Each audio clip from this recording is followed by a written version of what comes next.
Hi, and welcome to Divine Goddess Tarot. My name is Jessica with your daily goddess message to enrich and empower your life, assist in combining those beautiful energies of our divine feminine as well as our masculine. Don't forget the masculine God energy.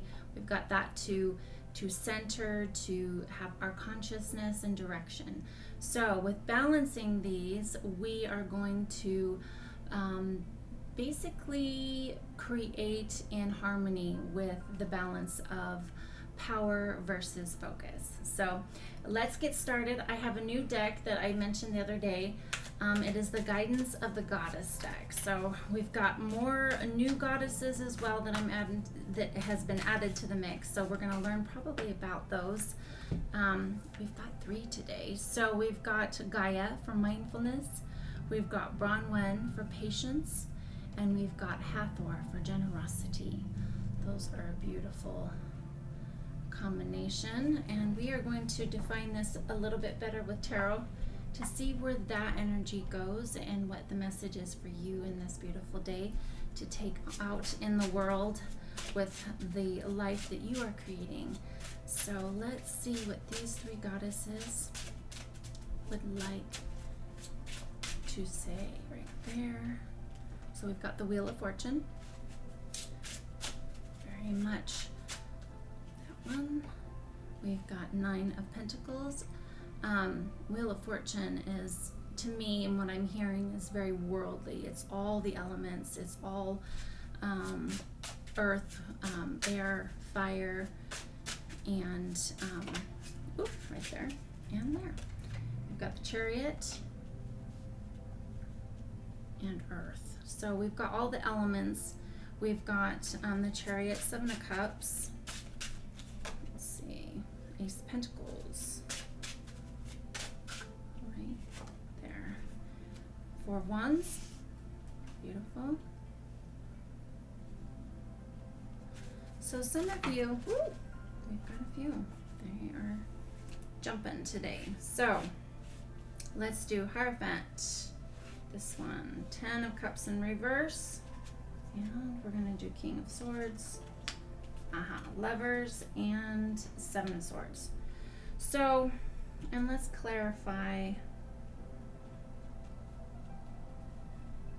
this just a little bit more with the Lovers, because I am feeling that this could be a Lovers reading, meaning that it could be a couple romantic love, or that this is just, it could be self-love. It is because after all, that's where that starts. So there we go, Knight of Wands. So there is a lot of romance coming in for some of you, or the wish for it, and then the Empress. So let's look at this for a minute. So with these 3 goddesses, what I'm hearing is of course there's a lot of patience that's involved with the place in which we are at in our life. And these are for the tangible things. With the Ace of Pentacles here, we are, that there's offers coming in. Even if we don't quite see them yet, they are coming. There's always offers. And it's the universe always going, is this it? Is this it? Is this it? And it's up to us to really be like, nope, and then get clear on what we do want by the things that are in our realm of resistance, or a polarity that we don't prefer, because everything's a preference in this universe. And so we really do have the ability with the Ace of Pentacles and the 7 of Cups to be able to dream about what we really want and get clear on that, so we can make those choices when they come in. And when we align to that energy of what we want, it is going to come in, because that of course is law, and that is where we are in our vibration. So with this, I'm seeing that you've got some great, you've got Cancer here, you've got Gemini, you've got Aries, you've got some beautiful signs here that either you are, or you're dealing with, or what's coming in.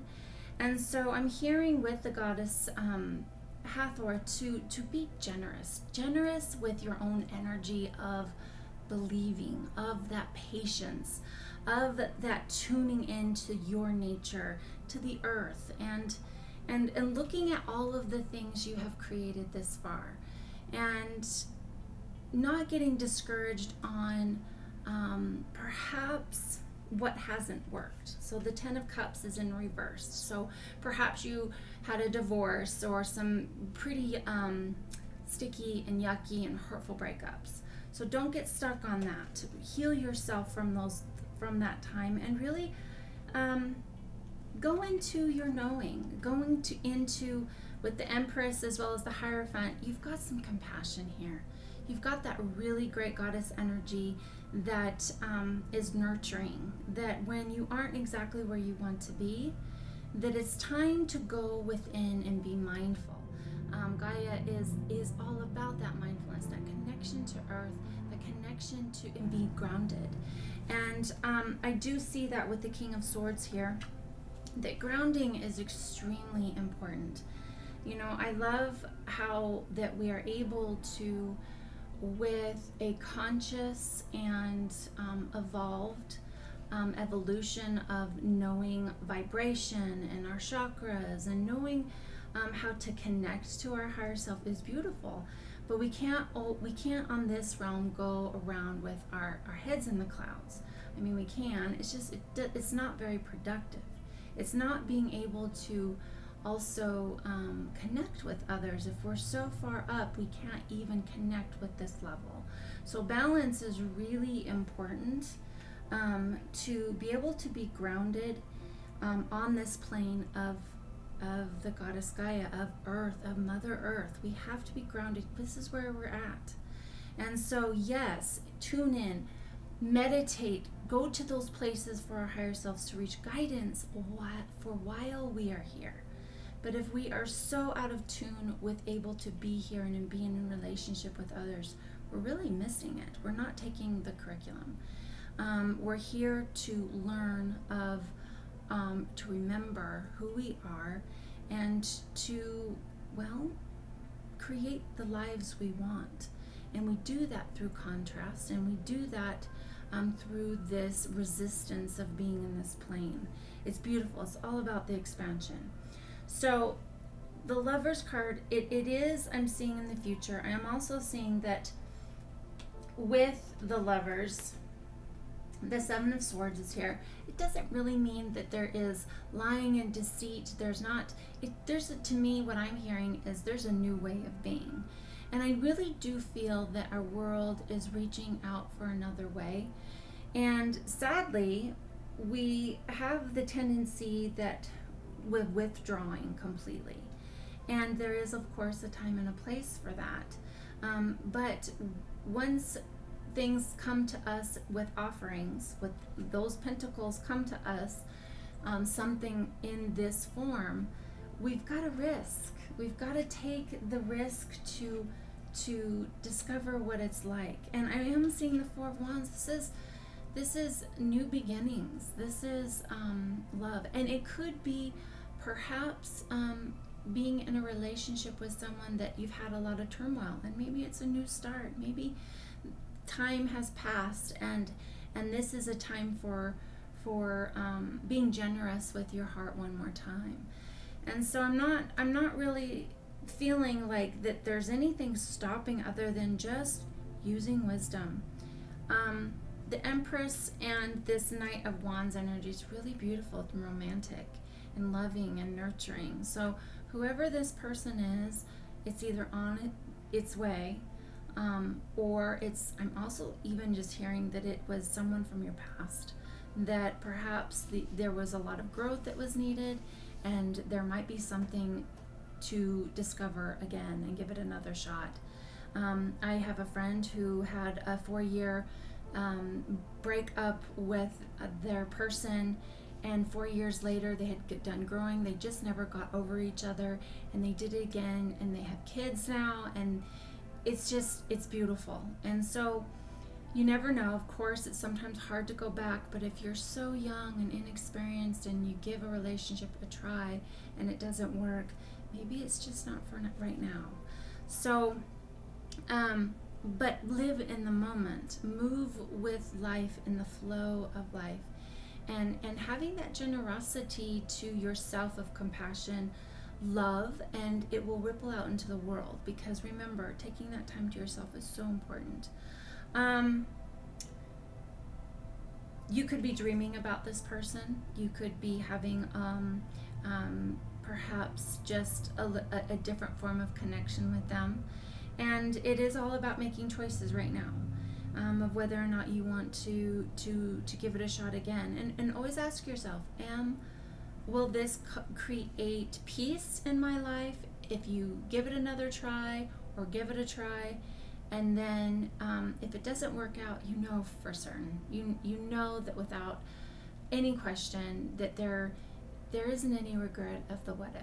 So do what's right for you. You'll know your answers, but remember, if it is a little scary, that's usually for us. A little bit of fear sprinkled in there is it's risk. But anything that has been, of course, on any type of borderline, of course, of abuse or anything like that, please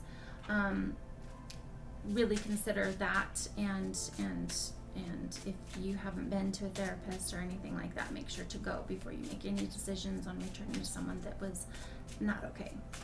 Let's do some goddess messages for the Just Breathe. All right. We've got heal, learn, grow, love. So again, the same message. It's all about that love and growing and healing, and then when life shows us something else, we repeat the cycle. So it's all cyclical and it's all layers. And when we just keep going and we keep choosing to risk, is when we eventually buy the winning ticket. All right, be proud of your progress. You are doing great. And see, and that's the thing, and it's not the destination, it's the journey. You're doing great. This is progress. Even when we feel like that we're not getting anywhere, we are. And sometimes it's just surrendering to the moment, so we're not in resistance to what is. If you're in pain, deal with the pain. Be there. Be low as fast as you can.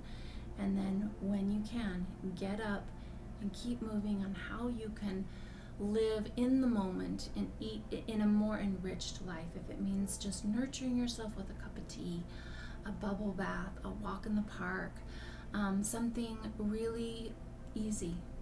And just go into that, because that's what I love about the mindfulness with Gaia, is that we have this ability with Mother Nature to really connect to her when we are feeling perhaps stuck, or we are choosing to have abundance and love, to connect to nature, because nature shows us how much love and abundance is everywhere. So I love this message. It was beautiful. You've got this. Keep going. And of course, whatever didn't resonate with you, put it on the shelf. And then take those little gems that you can take into your life today and use them as little opportunities to light your way. I send you all the love on your journey, and I look forward to seeing you tomorrow. Of course, if you like this content, please subscribe, comment. I love feedback, and I'll see you tomorrow. Bye.